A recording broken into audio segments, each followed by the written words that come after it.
തിരഞ്ഞെടുപ്പ് ചൂട് പിടിക്കുകയാണ്. പക്ഷേ ഇത്തവണത്തെ തിരഞ്ഞെടുപ്പ് സാധാരണ ഒന്നല്ല. കാരണം കേരളം ഇപ്പോൾ കാണുന്നത് BJP NDAയുടെ ശക്തമായ മുന്നേറ്റം തന്നെയാണ്. ഈ മുന്നേറ്റം കണ്ടതോടെ ഇടത് പലതും മുന്നണികൾക്ക് നെഞ്ചെടുപ്പ് കൂടി തുടങ്ങിയിരിക്കുന്നു. നേരിട്ട് ഏറ്റുമുട്ടിക്കൊണ്ട് BJP NDAയെ തോൽപ്പിക്കാൻ കഴിയില്ലെന്ന് അവർക്ക് ബോധ്യമായതോടുകൂടിയാണ് ഇപ്പോൾ വീണ്ടും പഴയ തന്ത്രങ്ങൾ പുറത്തെടുത്തിരിക്കുന്നത്. അതെ, വോട്ട് ബാങ്ക് രാഷ്ട്രീയം, അഡ്ജസ്റ്റ്മെന്റ് കളികൾ, ഒത്തുകളികൾ. കഴിഞ്ഞ കുറച്ച് ദിവസങ്ങളിലെ സംഭവങ്ങൾ ശ്രദ്ധിച്ചാൽ ഇത് ജനങ്ങൾക്ക് വളരെ കൃത്യമായിട്ട് മനസ്സിലാകും.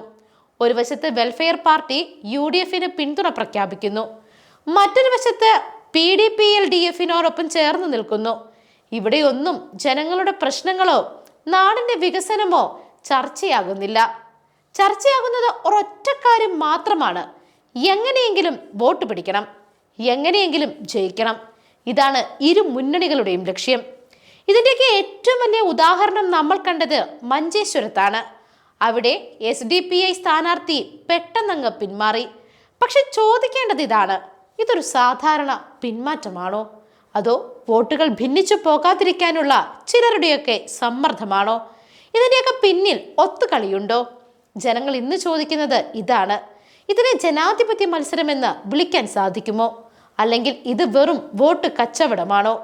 ഇടതു വലതു മുന്നണികൾ തമ്മിലുള്ള ഇത്തരം പിന്നാമ്പുറ കളികൾ ജനങ്ങൾ തിരിച്ചറിയുക തന്നെ ചെയ്യും. കാരണം കേരളത്തിന് ഇനി വേണ്ടത് ഒത്തുകളികളും അഡ്ജസ്റ്റ്മെന്റുകളുമല്ല. കേരളത്തിന് വേണ്ടത് വികസനമാണ്, ജനക്ഷേമമാണ്, സുതാര്യമായ നേതൃത്വമാണ്. വോട്ട് ബാങ്ക് രാഷ്ട്രീയത്തിന് പകരം നാടിന്റെ ഭാവി നിർണ്ണയിക്കുന്ന ശക്തമായ തീരുമാനം കേരളം എടുക്കേണ്ട സമയം കഴിഞ്ഞിരിക്കുന്നു. മാറാത്തത് മാറും. ഇനി കേരളം വളരും, പുതിയ കേരളം പിറക്കും.